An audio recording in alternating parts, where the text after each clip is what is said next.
NK투데이 오늘은 인공위성 특집 시간으로 마련했습니다. 네, 반갑습니다. 문경환 기자입니다. 네.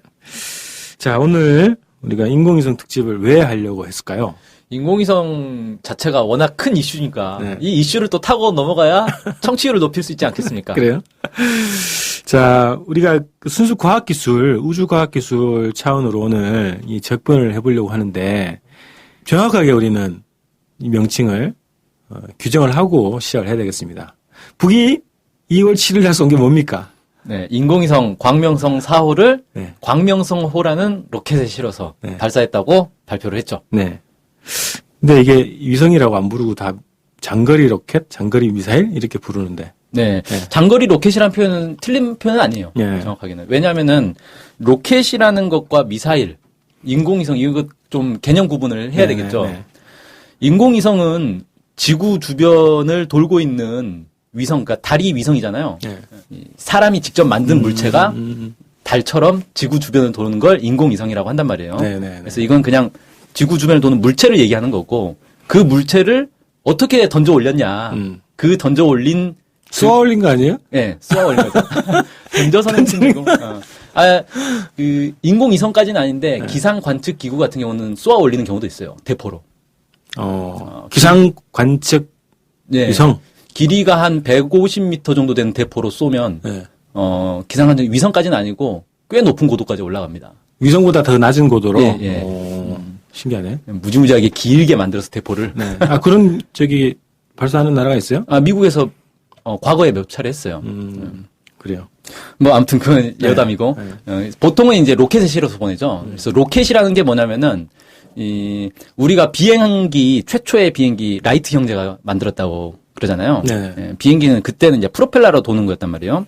그러다가 그게 이제 발전해서 제트 비행기가 나왔어요. 제트 비행기는 휘발유를 태워가지고 우리가 자동차 휘발유로 가지 않습니까? 근데 자동차는 휘발유를 태우면서 그걸로 바퀴를 굴리는 건데 이건 아예 휘발유를 태워서 이 폭발 가스를 뒤로 내뿜어서 반작용으로 날아가는 거거든요.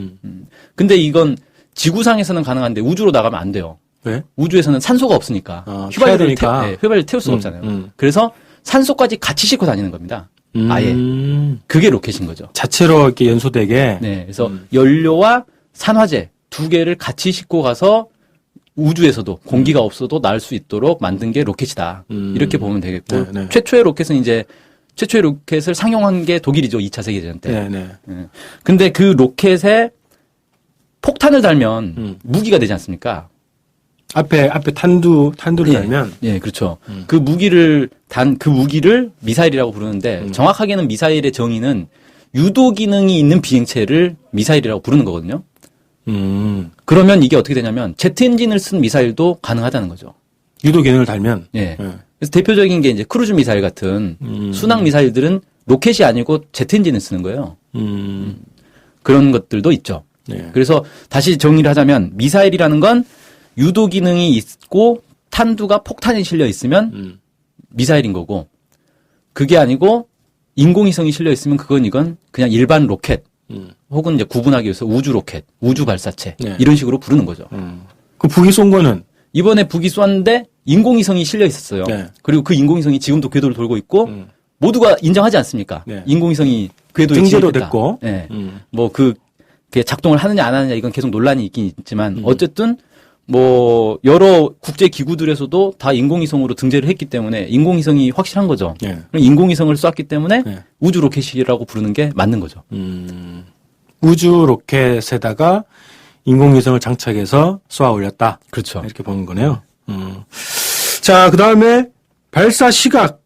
지금 우리 한국 언론에서는 9시 반 이렇게 되거든요. 예. 정확하게 몇 시입니까?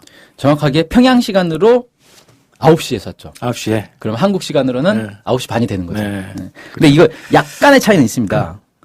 북에서 그 7일 낮 12시, 그러니까 평양 시간으로 12시, 우리로 치면 이제 12시 반에 특별 보도를 했어요. 네. 거기서 국가우주개발 5개년 계획 2016년 계획에 따라 지구 관측위성 광명성 4호를 궤도에 진입시키는데 완전 성공했고 운반 로켓 광명성호로 오전 9시에 평안북도 철산군 서해 위성 발사장에서 발사했다. 그래서 9시 정각에 쐈다라고 했는데 예. 이게 쏘는 순간을 포착을 못한 것 같습니다. 제가 볼 때는. 아, 다른 나라들. 나라에서? 예. 그래서 지금 이제 나오고 있는 게 나라마다 약간씩 달라요.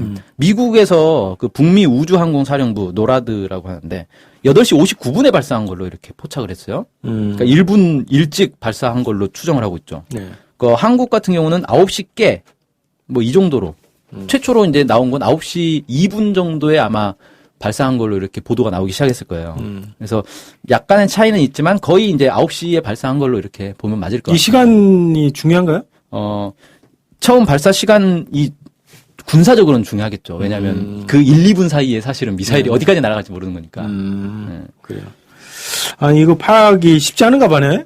즉, 계속 감시하고 있지 않나? 그러니까 발사장을 계속 보고 있으면 거기서 불꽃 나오는 것만 보면 바로 알 수 있는 거 아닙니까? 네. 근데 참 이상해요. 그래요. 자, 그 다음에 궤도가 또 중요하죠? 예. 궤도는 어떻게 됩니까, 지금? 이게 궤도 경사가 97.4도라고 돼 있는데 이게 무슨 얘기냐면은 지구가 있으면 북극, 남극이 있고 이 북극, 남극을 기준으로 해가지고 97.4도. 그러니까 이건 북극과 남극 사이를 이렇게 도는 거예요. 완전히 90도면 정확하게 북극과 남극 사이를 이렇게 남북으로 이렇게 도는 거고. 약간 기울었다는 거네? 예, 97.4도면은 90도보다 넘어가면은 지구 자전의 반대 방향으로 약간 기울어져서 이렇게 도는 거다. 예. 이렇게 보시면 되고요.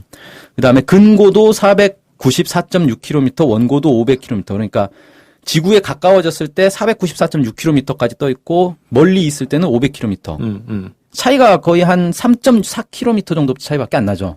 그래서 그 일반 거리로는 뭐 가까운 거리는 아닌데 우주 차원에서 보면은 먼 거리는 아니다는 예, 거예요. 그러니까 거의 가까울 때랑 멀 때랑 차이가 없으니까 이건 거의 원이다. 원궤도에 예, 가깝다. 원을 돌고 있다. 이렇게 보면 될 것 같아요. 이게 쉽지 않은가 보지? 원궤도가. 그게 2012년에 광명성 3호 2호기를 썼지 않습니까? 네. 그때는 근고도가 499.7km였고 원고도가 584.18km. 그러니까 100km 가까이 차이 나네요. 예. 90km 정도. 그렇죠. 그때는 좀 더 찌그러져 있던 타원이었는데 이번에는 거의 원에 맞췄다. 원으로 가는 게 더 어렵다는 건가? 궤도를 정확하게 그렇게 조정을 해야 되기 때문에 쉽진 않죠. 원래 인공위성은 쏘면 무조건 타원으로 돌게 돼 있어요. 무조건. 예, 처음에는. 그러면 타원으로 도는 걸 궤도를 수정해서 원으로 바꿔주는 거거든요. 올라가가지고. 예. 일단은 최대한 빨리 지구 대기권 밖으로 나간 다음에 그 다음에 궤도를 잡아줘야 되는 거예요. 그래서 사실 어려운데 원이 더 좋고 타원이 더 나쁘다라고 얘기할 수는 없습니다. 왜냐하면 일부러 타원 궤도를 도는 인공위성들도 있어요. 그러니까 특정 지역만 자세히 관측하고 싶으니까 특정 지역만 가까이 내려오고 나머지는 멀리 돌고. 그 군사형인가 주로 그런 건? 아니 지구 관측 위성들도 그런 경우들이 있습니다. 그래요. 하여튼 뭐 그거는 뭐 따로 한번 더 얘기를 하고요. 예. 그 다음에 뭐 몇 분에 한 번씩 돈다 이런 게 있죠. 예, 주기가 94분 24초라고 해서 94분 24초니까 거의 1시간 반 정도 되는 거죠. 예. 1시간 반에 한 번씩 지구를 도는 거예요. 이게 굉장히 빠르네. 그렇게 따지면. 근데 이거는 내가 마음대로 정하는 게 아니라 고도가 정해지면 주기는 정해지는 겁니다, 자동으로. 그래서 이 고도를 도는 인공위성은 모두 다 이 주기를 가지고 있는 거예요. 그러네. 하여튼 이게 이 거리가 똑같으니까 그죠? 네. 그렇군요. 자, 그 다음에 이제 기술적으로 한번 이 분석을 좀 해봐야 되겠는데요. 우리 정치적인 해석은 다 배제하고, 예. 그죠? 이게 어떤 의미냐 이런 거 다 배제하고 인공위성 발사 기술 로 봤을 때 네. 지금 어느 정도 수준으로 볼 수 있나요? 지금 우주 개발 이 현황에 비추어 봤을 때.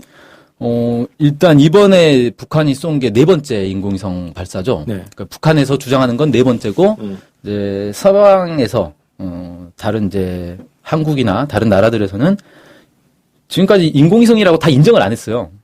그런가? 예.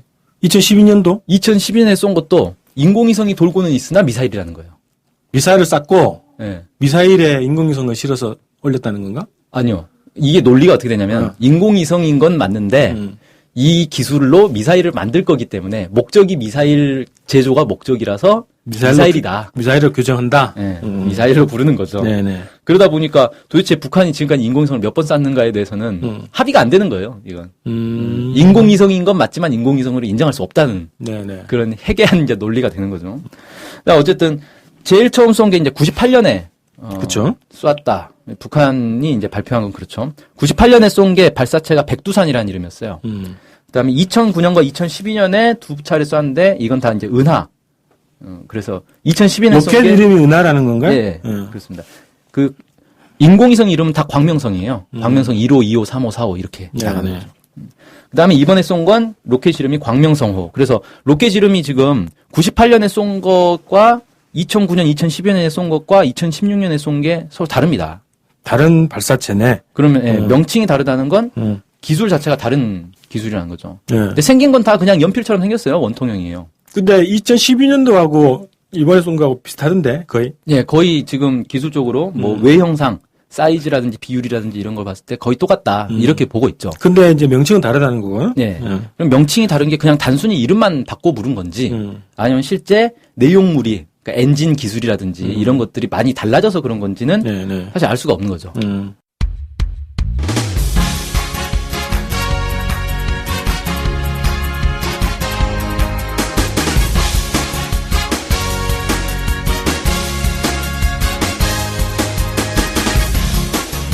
팟캐스트 많이 들으시나요? 그럼요. 구독하는 방송만 10개 정도 됩니다. 와. 근데 그 중에 북한 소식을 전문적으로 하는 방송이 몇 개나 되나요? 찾아보니 딱 하나밖에 없었습니다.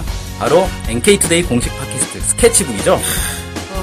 어쨌든 통일을 좀 하려면 그 상대방이 북한을 정확히 알아야 되잖아요. 근데 그런 팟캐스트가 하나밖에 없다니 정말 안타깝네요. 그래서 스케치북을 꼭 들어야 하는 겁니다. 네. 통일을 꿈꾸는 국내 유일 북한 소식 전문 팟캐스트 스케치북 많은 청취 부탁드리겠습니다.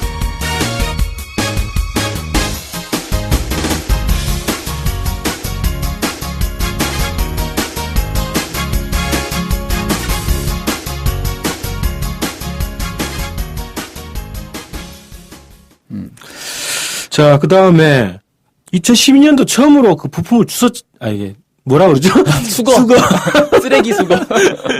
그래서 이제 그 원통형의 어떤 뭐 그 액체통? 예, 연료통. 산화제통을 줬죠. 그거랑 그다음에 그 엔진도 일부분 주제했어요. 부품 좀 줬죠. 수거를 했죠. 예, 몇몇 부품들을 주었어요. 그때 그 분석을 했던 게 있어요. 국방부에서 어떤 분석 내용에 대해서 좀 얘기를 해주세요. 예, 그때 국방부에서 분석을 한 결과 나온 게 핵심 부품들을 모두 북한이 자체 제작을 했고 나머지는 뭐 수입을 한 것도 있는데 뭐 예를 들어 전선이라든지 뭐 온도계 같은 거 뭐 이런 별로 이렇게 누구나 구입할 수 있는 그래서 이게 무슨 미사일 통제 뭐 이런 거에 걸리는 그런 부품 말고 그냥 일반적인 부품들은 수입해서 쓴 것도 있는데 거의 대부분의 이제 핵심 부품들은 다 자체 제작한 거다. 이걸 국방부가 공식 발표한 거죠. 네, 국방부가 그때도 지금 우리 수거 기술이 정말 좋다, 훌륭하다. 그렇죠. 그때도 한 80m 그 수중에 있는 거를 인양한 거 아닙니까? 망망대해에 그냥 퐁 떨어졌는데 그걸 찾아가서 주웠죠. 네. 이번에도 굉장히 빠르긴. 바로 주웠지 않습니까? 네. 근데 이제 핵심 부품이 북한 자체 기술이라고 어떻게 알 수 있는 거지? 그거를 이제 재질이라든지 아니면 이제 부품에 실제 사용되는 그냥 상용 제품들도 있을 거 아니에요. 예를 들어 칩이라든지 뭐 이런 것들은 그런 것들은 이제 모델 넘버나 이런 거 보면 알 수 있는 거니까. 네네. 그래서 보고 자체 제작한 걸로 이렇게 결론을 내렸다는 거예요. 네. 근데 이번에 이제 좀 재밌는 게 국정원에서 이번에 발사한 게 러시아의 기술과 부품을 이용해서 만든 것이다. 후퇴했네. 네, 이렇게 발표를 했다가 심각한 외교 문제가 될 뻔했죠. 러시아 부총리가 나서서 한국이 헛소리를 했다라는 아주 강한 톤의 그 헛소리라고 했어요? 예. 러시아어로 헛소리 뭐 이렇게 심하네 외교적으로 그런 말을 쓰면 안 되지. 그러니까 뭐 공식 발표를 한 게 아니라 언론 인터뷰에서 그렇게 얘기를 했더라고요 부총리가. 네네. 근데 부총리가 이 정도로 강하게 이제 얘기를 했으면 한국 정부가 거기에 대해서 뭐 해명을 해야 되는데 해명을 안 했어요. 그러니까 러시아의 외무성의 무슨 담당자가 아예 공식 브리핑을 했죠. 지금 너네 잘못 알고 있는 거고 근거를 대라. 만약 근거가 없으면 사과해라. 이렇게 이제 정식 요구를 한 겁니다. 어쨌든 러시아 기술이 북으로 넘어간 건 아니다. 이런 주장을 하는 거네요. 그렇죠. 러시아 입장에서는 강하게 얘기했고 그래서 이제 한국의 외교부에서 이걸 이제 해명을 했죠. 네. 잘못 와전된 거다. 와전됐다. 네. 그럼 어쩌면 상식적으로 봐도 2012년도에는 자체 기술로 다 제작을 했다는 건데 이게 후퇴한다는 거는 이해가 안 되는 거네요. 그렇죠. 그런 주장을 봤을 때도. 네. 자, 그 다음에 그러면 지금 한 4차례라고 지금 얘기를 하시는데 이게 그 합선 위성 발사 기술을 가지고 비교했을 때 뭐가 좀 개선된 게 어떤 부분이 있어요?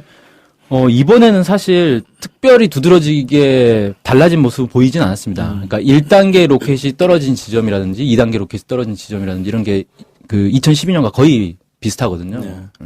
그리고 그 인공위성 자체의 궤도가 원궤도에 더 가까워졌다라는 거는 이제 궤도 수정 기술 이런 것들이 좀 더 발전하지 않았겠는가 추정은 해볼 수가 있겠는데 그거 외에는 사실 아직까지는 달라진 모습이 나타나진 않고 국정원에서는 무게가 한 인공위성 무게가 2배 정도 늘었을 거라고 추정을 하는데 네. 그것도 뭐 확실한 근거가 있는 것 같지는 않고요. 그래서 지금까지는 2012년과 뭐가 달라졌는지는 얘기하기 좀 어렵습니다. 다만 네. 달라진 점이 뭐가 있었냐면 1단계 로켓이 폭발을 했어요. 자폭. 예. 네. 자폭을 한 것으로 이제 보이는데 자폭을 시킨 건지 아니면 그냥 저절로 터진 건지는 뭐 알 수가 없고 이 부분은 이제 2012년에는 1단계 로켓 부품을 한국군이 수거를 하지 않았습니까? 그래서 그걸 막기 위해서 폭발시킨 거 아니냐 뭐 이런 이제 그런 분석들이 있죠. 예, 분석도 있죠. 근데 그렇게 되면 어떤 것도 가능하냐면 그러면 2012년에 쏠 때는 그걸 몰랐겠느냐. 당연히 서해 앞바다에 떨어지면 죽어갈 것이라는 걸 예측할 수 있었을 텐데. 처음 있는 일인데 뭐. 설마.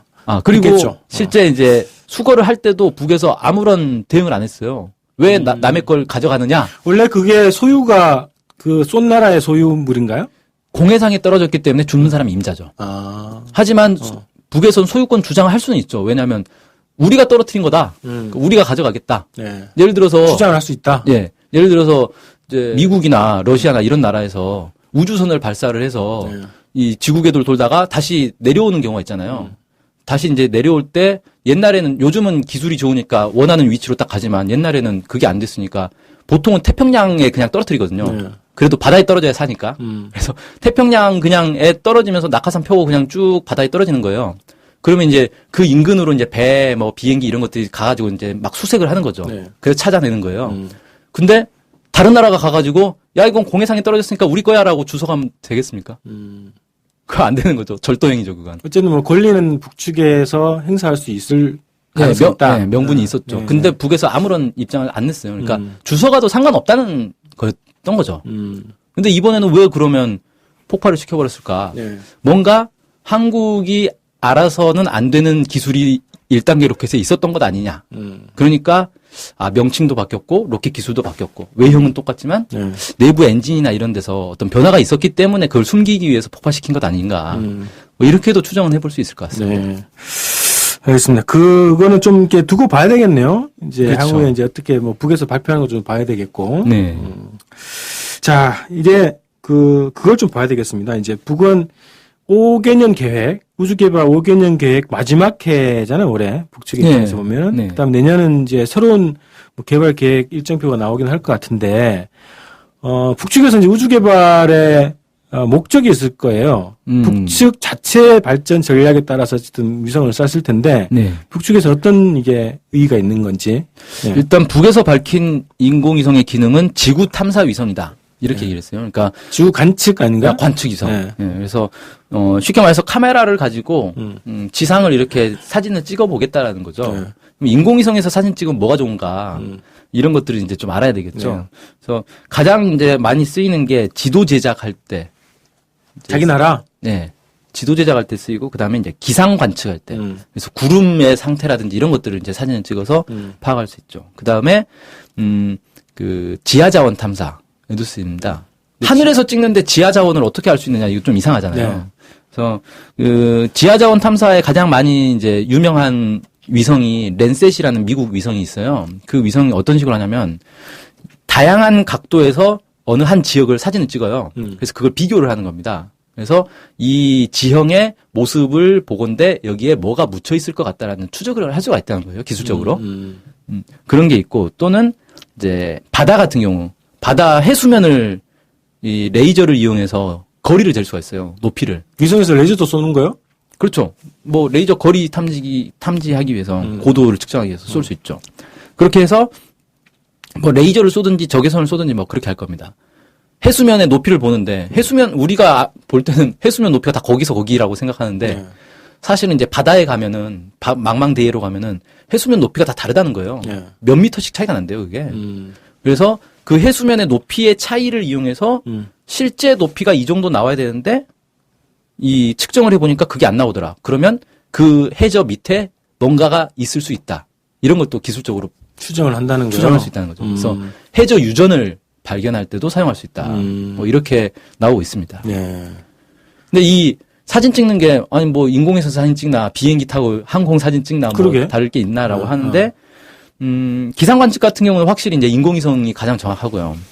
이 뭐 사진도 이 사진 자체가 상당히 고가의 이 그러니까 산업이 될 수 있겠더라고요. 사진이 예, 사진 자체가 사진을 팔아? 예, 팝니다. 예. 예를 들어서 우리 한국 위성 중에 아리랑 2호가 있어요. 예.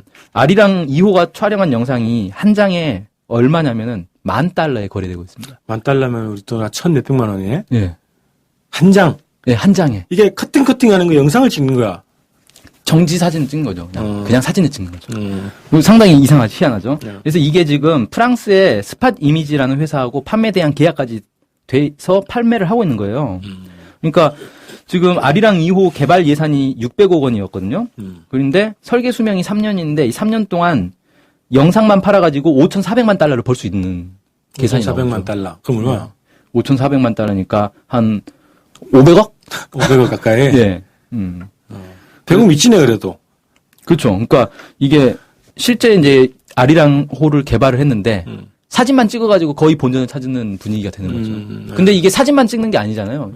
다목적 위성이기 때문에 다른 것들도 있고 사진 판매하는 것도 있지만 그 사진을 우리가 또 활용하는 게 있을 거란 말이에요.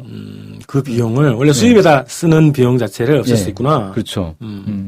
그렇다 보니까 인공위성으로 사실은 돈도 벌 수 있는 것들이 많이 있는 거예요. 네. 그러니까 우리도 예전에 우리 자체의 위성이 없을 때는 기상 관측 위성이 없으니까 중국이나 러시아에서 이렇게 나온 기상 관측 정보를 사서 봤거든요. 맞아. 그러다가 지금은 이제 우리 위성이 있으니까 우리 위성 정보로 기상 관측을 하는 거잖아요. 우리 후배 중에 그거 사업을 한 친구가 있어요. 위성 사진을 네. 대신 사가지고 네. 그걸 분석해주는 사업이야.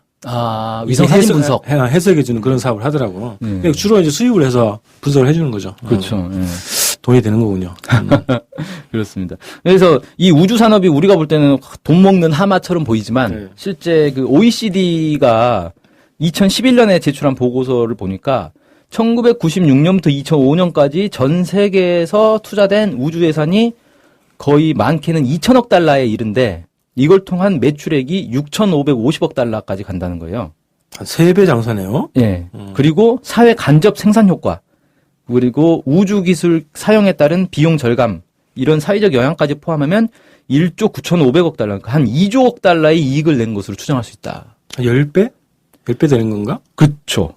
10배. 괜찮은 장사네요. 그러니까 거의 이건 황금알을 낳는 거위 아니냐. 이렇게 보는 거죠. 뭐 북측의 위성 자료를 뭐 사가는 나라들이 외교 관계 있는 나라들은 뭐 사갈 여지가 있을 것 같고 어쨌든 북측 자체에서는 뭐 농업이나 이런 분야, 뭐 자원 개발이나 이런 분야에 활용을 할 수 있다는 거네요. 그렇죠. 아마 이제 가장 많이 쓰이는 건 제가 볼 때는 기상 관측에 가장 많이 쓰이지 않겠나. 왜냐하면 북한이 이제 농업이 매우 중요한데 이 자연재해 이런 것들이 있으면 흉작이 되기가 쉽잖아요. 그래서 뭐 가뭄이 일지, 비가 많이 올지, 뭐 이런 거, 태풍이 불지 이런 것들을 항상 이렇게 예의주시를 해야 되기 때문에 그런 데서 사용되지 않겠냐. 이렇게 볼 수 있을 것 같습니다. 네. 그래서 이렇게 황금알을 낳는 21세기 사업이다. 이렇게 보면은 뭐 가능한 나라는 다 쏠려고 그러겠네. 그렇죠. 지금 이 우주 인공위성을 자체 개발하고 로켓을 자체 개발해서 인공위성을 자력으로 발사할 수 있는 나라를 우주클럽이라고 부르거든요. 그 우주클럽에 지금 등록된 나라가 11개 나라? 이렇게 될 거예요. 그러니까, 뭐, 미국, 러시아, 그 다음 유럽에 이제 여러 나라들이 또 있고, 뭐, 영국, 프랑스 있고, 중국도 있고, 일본도 있고, 인도도 있고, 뭐, 이란도 있고, 좀 북한, 한국도 이제 들어갔죠. 2012년에 우리도 나라를 성공하지 않았습니까? 클럽에 들어갔어요? 자력으로 한 게 아닌데? 우리는 들어갔다라고 주장을 하고 있을 겁니다, 아마. 그래요? 예. 이게 무슨 뭐 그래서 가입 회원 원서를 쓰고 그런 건 아니니까. 그냥 개념상으로 그렇게 하는 거예요? 예. 뭐 이런 나라들이 자체의 힘으로 이제 쏠 수 있는데 이건 이제 뭘 상징하냐면 국력을 상징하는 거죠. 그 나라의 국력. 저 나라는 스스로 인공위성도 쏠 수 있는 저 정도의 국력은 되는 나라구나. 그러니까 단순히 과학기술만 발전한다고 되는 게 아니라 경제력도 뒷받침돼야 되는 거고, 네. 이거 이제 국가의 한정된 자원의 일부를 우주 개발에 또 투자를 해야 되기 때문에 정치적으로 안정돼 있어야 또 되는 거죠. 그리고 이런 여러 가지 것들이 다 종합적으로 보여지는 거기 때문에, 저 정도 되면 상당히 저 정도 잘 나가는 나라네. 이렇게 볼 수 있다. 이렇게 할 수 있죠. 네. 자, 이렇게 해가지고 일단 인공위성에 대해서 얘기를 해봤는데, 저는, 우리 방송에서 몇 번 얘기했는데, 북측에서 경제적으로 발전하면 좋은 거죠, 뭐. 기본적인데. 그렇죠. 네. 그죠? 우리는 그런 걸 또 상상을 해본 거 아닙니까? 남북 우주협력 시대. 그죠? 남의 인공위성, 북의 로켓. 이렇게 연합을 해도 됐고, 아니면 뭐, 대리발사도 좋지 뭐. 아니면 공유화도 좋고, 같이 이용해도 좋고, 그죠? 네. 나중에 그 정지위성까지 발사할 수 있다면 이게 더 높은 기술인 거죠? 정지위성. 아주 어려운 기술이죠. 예. 그거를 정복을 하면 그거를 한반도를 단일 그 통신권으로 해서 사용할 수 있는 거 아닌가? 그렇죠. 그렇죠. 네. 이동 통신을. 네. 네. 그런 방식으로 생각하면 이게 대박인데. 다르게 생각하니까 지금 쪽박으로 돼가고 있는 상황이에요. 괜히 이걸 또 미사일로 규정을 했다가 미사일이냐 아니냐. 더불어민주당의 진성준 의원이 네. 이걸 이제 아주 강하게 지적을 했는데 국회에서 아예 딱 이 지적을 했죠. 인공위성이냐 아니냐 따져 물으니까 이제 정부 쪽에서는 인공위성으로 올라간 건 맞는데 인공위성 맞네. 페이스북에 이렇게 글을 올렸더라고요. 아무리 북한이 밉기로 사실을 왜곡해서는 안 되죠. 크기가 작든 크든 위성으로서 기능을 하든 못하든 인공위성이라는 사실은 변치 않습니다. 이렇게 하면서 인공위성이라고 말하면 종북이고 미사일이라고 말하면 애국이냐 이렇게 이제 얘기를 하기도 했는데 상식적인 발언을 한 건데 이게 특별한 발언도 아니잖아요, 그죠? 당연한 발언이에요. 위성이네, 그럼 되는데. 네. 자, 그래서 우리는 어쨌든 남북 우주협력 시대를 여는 네. 그런 걸로 위성을 좀 보자. 이렇게 해서 방송을 좀 마무리할까요? 네. 네.